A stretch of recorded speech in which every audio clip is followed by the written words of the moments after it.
Reasoning house. इसकी कहानी बहुत ही डिस्टर्बिंग है, इसलिए ये बच्चों के लिए बिल्कुल सुटेबल नहीं है। इस बात का ध्यान रहे, ठीक है। प्राचीन काल से लेकर आज तक दुनिया में युद्धों की कमी नहीं हुई। वर्ल्ड वॉर 2 के बाद आम जनता ने मान लिया कि पावर और पदवी में बैठे हुए आदमियों को सबक मिल गया है और आगे इतना खतरनाक युद्ध कभी नहीं होगा। लेकिन आज तक कोई ना कोई युद्ध चल रहा है। सच ये है कि जब तक पावरफुल रहने की चाह, जमीन के टुकड़ों पर अपना कब्जा जमाने का लालच और औरतों को अपना गुलाम समझने के आदमियों की घटिया सोच इस दुनिया में जिंदा रहेगी, तब तक युद्ध होते ही रहेंगे। एक और युद्धों को चलाने वाले मर्द पॉलिटिशियन अपना पावर बरकरार रखते हैं, तो दूसरी ओर युद्ध में सोल्जर्स अपनी जान देते हैं और सोचते हैं कि अपने देश के लिए शहीद हो रहे हैं। लेकिन एक और पहलू है जो मर्दों के इस खेल में अनदेखा, अनसुना कर दिया जाता है। वो पहलू है औरत।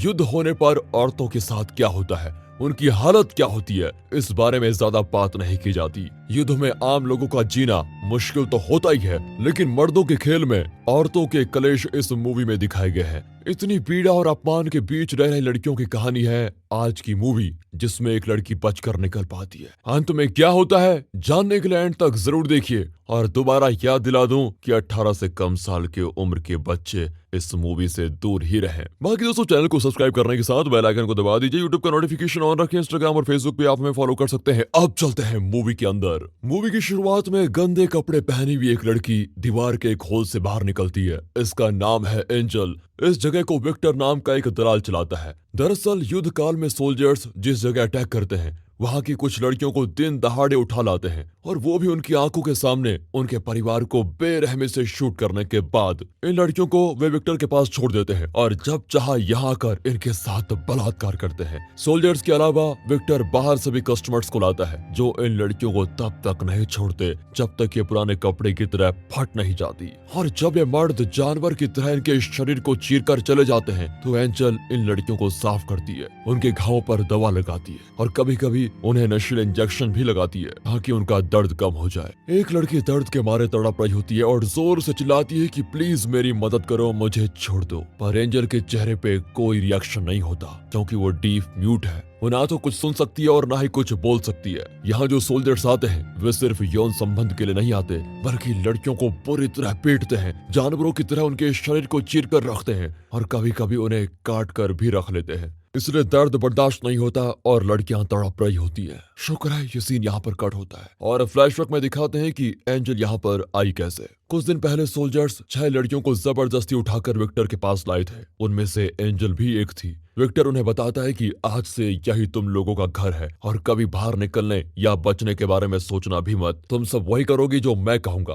अगर कभी होशियारी दिखाई तो जानती हो मैं क्या करूंगा। ये कहकर वो एक लड़की को बुलाता है और इन सब के सामने उसका गला काट कर मार डालता है। एंजल और दूसरी लड़कियां सांस पकड़कर खड़ी रहती है। फिर विक्टर सबको जाने के लिए कहता है, पर एंजल वहीं खड़ी रहती है क्योंकि उसे कुछ सुनाई नहीं देता। विक्टर उसके गाल पर एक बर्थ मार्क देखकर कहता है कि ये सिर्फ मेरी प्रॉपर्टी है और कोई इसे हाथ नहीं लगाएगा। उस दिन से एंजल विक्टर की गुलाम बनकर इस जगह पर रह रही है और उसका बताया हुआ हर काम करती है ताकि कम से कम उसकी जान तो बची रहेगी। और अब प्रेजेंट में एंजल मेकअप किट, दवाइयाँ, नशीली दवाई वगैरह लेकर एक लड़की के पास जाती है और उन पर मेकअप लगाती है। कुछ लड़कियों को दवा देती है और कुछ को नशीले इंजेक्शंस लगाकर अपने कमरे में लाती है। उसने अपने बेड के नीचे चॉकलेट्स छुपा कर रखी भी होती है। वो चॉकलेट खाते हुए अपनी फैमिली फोटो को देखकर बहुत रोती है कि मैं कहाँ फंस गई। फ्लैशबैक में दिखाते हैं कि उस दिन एंजल की माँ ने देखा कि घर के पास कई सोल्जर्स आ गए हैं। उसने एंजल को इन दरिंदों से बचाने के लिए कबर्ड में ही छुपा दिया था। सोल्जर्स घर को छान मारते हैं पर उन्हें कोई नहीं मिलता और वे निकल ही रहे होते हैं। तभी एंजल कबर्ड के अंदर से कोई चीज गिरा देती है। बस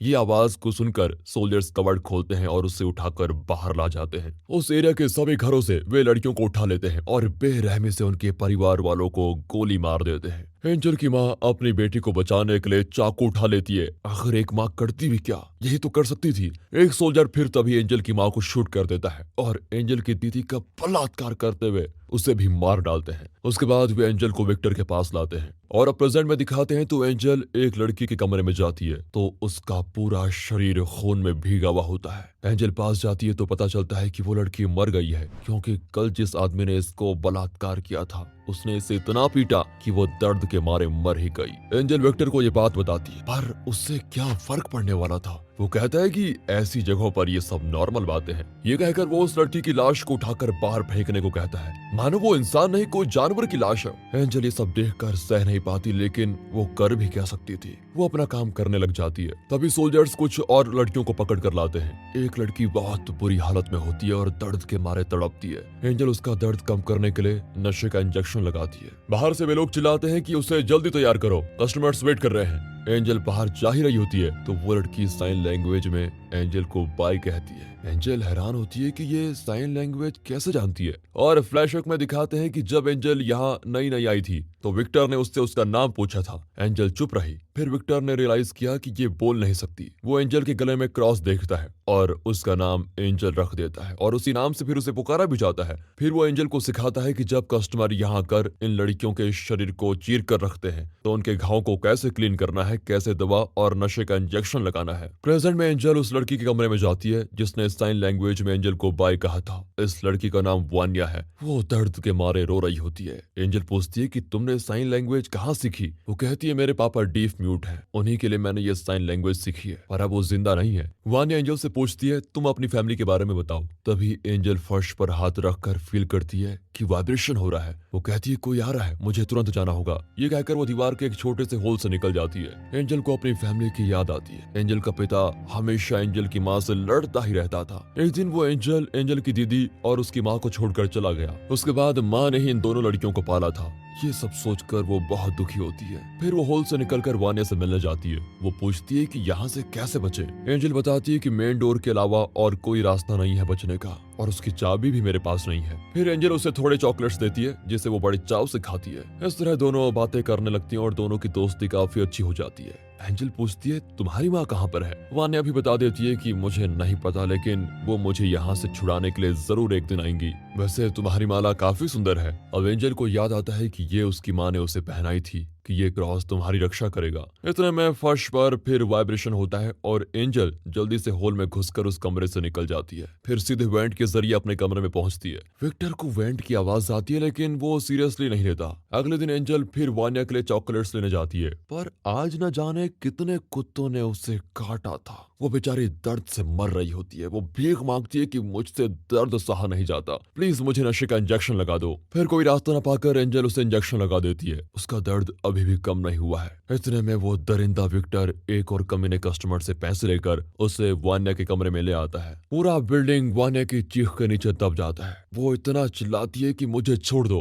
पर वो मर्द सुनता नहीं और उस लड़की को बुरी तरह पीटता है। ये सब एंजल अपने वेंट से देख रही होती है। जैसे वो जानवर अपनी मर्दांगी दिखाकर कमरे से बाहर आता है तो एंजल तुरंत वान्या की मदद के लिए कमरे में जाती है। पूरा बेड पर खून ही खून है। तब विक्टर आता है। वो मदद करने के बजाय कहता है कि उस कस्टमर ने ज्यादा पैसे दे दिए थे, इसलिए ये सब सहना ही पड़ेगा। ये कहकर वो बाहर चला जाता है। एंजल के कहने पर एक डॉक्टर को फिर बुलाया ही जाता है। वो वान्या को चेक करके अकेले में विक्टर से कहता है कि तुम इंसान हो या कुछ और। उस लड़की की हालत बहुत ही खराब है। उसकी कमर की हड्डी टूट चुकी है और शरीर चिथड़ा हो चुका है। बहुत सारा खून बह चुका है। उसे हॉस्पिटल नहीं ले गए तो वो मर जाएगी, लेकिन वो डॉक्टर को पैसे देकर दफा कर देता है। अब रात को एंजल वान्या के लिए सूप बनाकर लेके जाती है और उसकी पीड़ा कम करने के लिए उसे गले लगाकर उसके पास ही सो जाती है। इस बीच विक्टर एंजल को हर कमरे में ढूंढ रहा होता है। उसकी आवाज वान्या को सुनाई देती है और वो एंजल को जगाती है। एंजल इतनी जल्दी होल में नहीं घुस सकती तो वो जल्दी से बाथरूम में जाकर लॉक कर देती है। और जब विक्टर आता है तो एंजल बाथरूम से बाहर निकलती जैसे कि वो बाथरूम यूज कर रही थी, इसलिए विक्टर को शक नहीं होता और वो एंजल को अपने कमरे में लेके जाता है। फिर वो एंजल को एक चाबी देकर कहता है ये मेन डोर की चाबी है,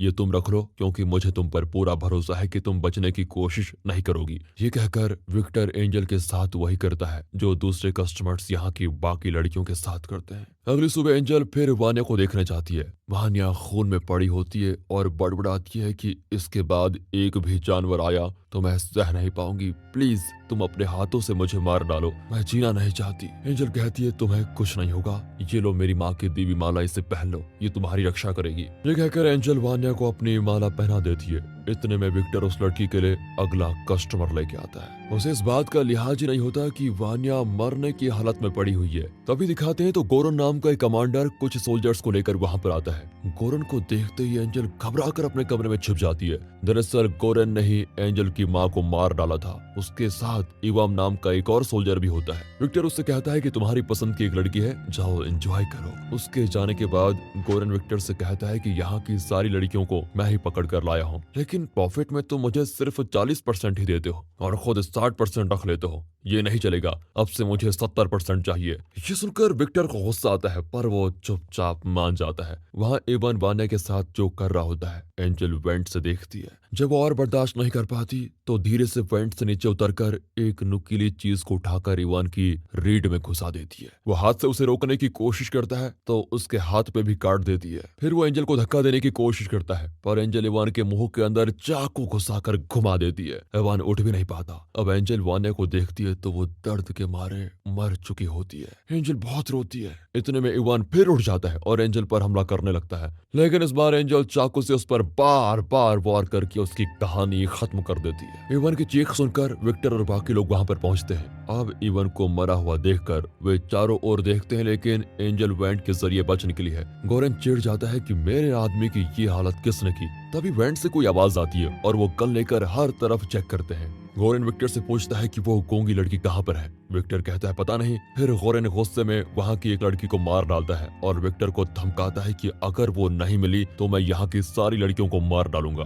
गोरेन अपने भाई से कहता है कि उस लड़की को जल्दी ढूंढ लो, मैं उसे तड़पा कर मार डालना चाहता हूँ। अब सभी एंजल की तलाश कर रहे होते हैं। एंजल जो इतने दिनों से वेंट के जरिए आती जाती रहती थी, वो जान चुकी थी कि कौन सा वेंट कहाँ जाता है। वो वेंट्स के अंदर से घुसकर किसी तरह मेन डोर पहुंची जाती है। फिर वो विक्टर की दी हुई चाबी से मेन डोर खोलती है, लेकिन दरवाजा नहीं खुलता। मतलब विक्टर ने उसे असली चाबी नहीं दी थी। अब एंजल परेशान होकर वापस वेंट के होल के अंदर जाने लग जाती है, पर गोरेन देख लेता है और अंधाधुंध शूट करना शुरू कर देता है। एंजल फिर एक कमरे में पहुंचती है जहां एक और आदमी उसे पकड़ देता है, लेकिन एंजल के पास नशे का इंजेक्शन होता है जिससे वो उस आदमी के पैर में घुसा देती है। वो फिर से वेंट में घुसकर बचने की पूरी कोशिश करती है, लेकिन गोरेन उसका पैर पकड़ लेता है और अपने साथियों से कहता है चाकू दो मुझे, आज तो इसका पैर काट कर रहूंगा। एंजल जोर से अपना पैर हटाकर खुद को छुड़ाने की कोशिश कर रही होती है, जिसकी वजह से गोरेन के मुंह पर चाकू का निशान लग जाता है और एंजल फिर मौका देकर सीधे वेंट में घुस जाती है। अब गोरेन को विक्टर पर आता है गुस्सा। फिर दूसरा सोल्जर गन से दीवार तोड़कर वेंट होल के अंदर जाता है। गोरेन कहता है कि वो लड़की दिखे तो तुरंत उसे मार डालो। वो सोल्जर फिर एंजल को देख लेता है और गोलियां चलाता है। उससे बचने के लिए एंजल धीरे धीरे बिल्डिंग की छत पर पहुंच जाती है। उस सोल्जर का गन फिर नीचे गिर जाता है। फिर भी वो ऊपर चढ़कर एंजल को पकड़ना चाहता है, लेकिन एंजल वहां पड़ा हुआ ईंट उठाकर सोल्जर के मुंह पर मारकर उसे खत्म कर देती है। ये सब कुछ देखकर गोरेन को और गुस्सा आता है। अब एंजल उस आदमी का चाकू निकाल लेती है और अपने घाव पर पट्टी बांध देती है। अब क्योंकि एंजल वेंट के अंदर छुपी हुई है, इसलिए गोरेन सारे वेंट होल्स के अंदर बॉम्ब फेंकने को कहता है और वो गैस बम होते हैं। एंजल सांस नहीं ले पाती और बहुत तड़पती है। अब विक्टर को गोरेन से बहुत ही चिढ़ होती है, क्योंकि उसके आदमियों की वजह से यहाँ की कई लड़कियां मार गई है, जिसकी वजह से विक्टर का धंधा अब चल नहीं पाएगा। वो गुस्से में गोरेन के एक सोल्जर को मार डालता है। अब आवाज को सुनकर गोरेन आता है तो विक्टर कहता है कि उस गूंगी लड़की ने इसे मार डाला और फिर वेंट के अंदर चली गई। इसी बीच एंजल वेंट से होकर बाहर के वेंट होल के जरिए बिल्डिंग से बाहर निकल जाती है। गोरेन उसे शूट करता है, पर वो बचकर पास के जंगल के अंदर चली जाती है। अब गोरेन का भाई और विक्टर एंजल को ढूंढते हुए जंगल में पहुंचते हैं। एंजल उनसे भागते भागते एक जगह गिर जाती है। वो संभल कर उठती है तो देखती है वो जगह लड़कियों की सड़ी हुई लाशों से भरी पड़ी है। उस बिल्डिंग में जो लड़कियां मरती थी उन्हें विक्टर यहाँ लाकर फेंक देता था। किसी की आहट सुनकर एंजल फिर एक पेड़ के पीछे छिप जाती है, लेकिन विक्टर उसे देख लेता है। एंजल फिर उसे चाकू दिखाकर बहुत डराती है, पर विक्टर कहता है कि आज तक मैंने तुम पर कोई जुल्म नहीं किया, मैंने तुम्हें सेफ रखा और सेफ रखूंगा, प्लीज चाकू मुझे दे दो। ये कहकर वो धीरे से चाकू ले लेता है, लेकिन उसके बाद वो एंजल को जोर का चांटा मारकर नीचे गिरा देता है कि मैंने तुम्हें रहने की जगह दी, खाना दिया और तुमने मुझे चकमा देकर भागने का सोचा, आज तो मैं तेरा बुरा हाल करूंगा। ये कहकर वो एंजल के पेट में लगातार लात मारता है। इतने में गोरेन और उसका भाई भी आ जाते हैं। उन्हें लगता है कि विक्टर उन्हें डबल क्रॉस करके इस लड़की को बचाना चाहता है, और फिर इनकी बहस के बीच एंजल विक्टर का चाकू निकालकर उसके शू में घुसा देती है। विक्टर तड़पता है और गलती से उसकी गन चल जाती है और गोरेन के भाई को लग जाती है। गुस्से में गोरेन विक्टर को शूट कर देता है, पर गोरेन का भाई तो मर चुका था। अब आक्रोश में आकर गोरेन विक्टर की लाश को गोलियों से भून डालता है। इसी बीच एंजल जंगल से बाहर निकलती है और वहां कुछ घर भी होते हैं। एंजल एक घर का दरवाजा पीटती है। उस घर की औरत एंजल को बचाकर उसके घावों पर पट्टी वगैरह करती है। जब एंजल को होश आता है तो वो उस घर में रखे फोटोज को देखकर समझ जाती है कि ये घर एवन का है, जिसके मुंह के अंदर एंजल ने चाकू घुसाकर मार डाला था, और ये औरत एवन की पत्नी है। गोरेन ने उसे फोन करके सब कुछ बता भी दिया होता है, इसलिए वो चाकू से एंजल का कत्ल करने आती है कि तुमने मेरे पति को क्यों मारा। एंजल फिर वहां रखी हुई पिगी बैंक निकालकर उस औरत के सर पे जोर से मार डालती है, लेकिन वो औरत फिर से अटैक करती है तो एंजल उस औरत का एक कान ही काट कर तोड़ देती है। फिर दूसरा पिगी बैंक उठाकर उस औरत के सर पर पीट पीट कर उसका खात्मा कर देती है। अब एंजल वहां से भी भागती है। इसी बीच गोरेन आकर इवन की वाइफ की लाश को देखकर एंजल का खून का प्यासा हो जाता है। वो एंजल को अब किसी भी तरह पूरी कदर मारना चाहता है। एंजल एक पुरानी फैक्ट्री के अंदर घुस जाती है। वहाँ वर्कर से वो विनती करती है कि प्लीज मुझे बचा लीजिए, एक आदमी मुझे जान से मारने के लिए आ रहा है। इतने में गोरेन आ जाता है और तब पता चलता है कि ये पूरी जगह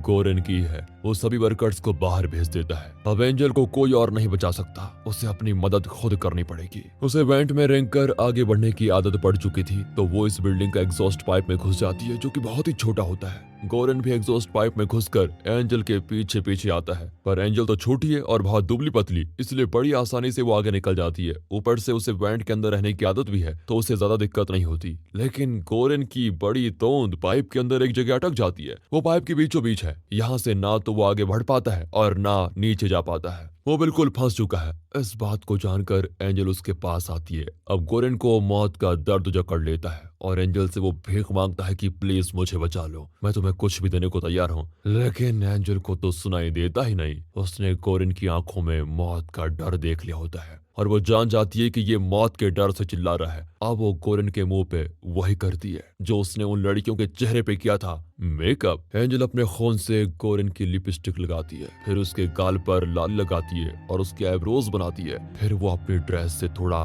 फाड़कर गोरेन के मुंह में दबा देती है ताकि वो आवाज भी ना निकाल पाए। एंजल मन ही मन सोच लेती है कि तुम्हारे सोल्जर्स ने और तुमने उन लड़कियों के साथ जो किया, तुम्हारी वजह से उन्हें जो दर्द और पीड़ा सहनी पड़ी, वो आज तुम भी सहो और यहीं घुट कर मर जाओ। इस तरह अपना मन बनाकर एंजल उस पाइप से बाहर निकल जाती है। फिर वो भागती है और बहुत दूर बिना कुछ सोचे भागती जाती है। एक जगह वो थक कर गिर भी जाती है। तभी उसे एक सहारा देकर कोई उठाता है और ये वही डॉक्टर है जो कि वान्या को चेकअप करने के लिए आया था। खुशकिस्मती से डॉक्टर अच्छा आदमी होता है और वो एंजल की बहुत अच्छी देखभाल करता है। और दोस्तों, इसी के साथ ये मूवी यहाँ पर खत्म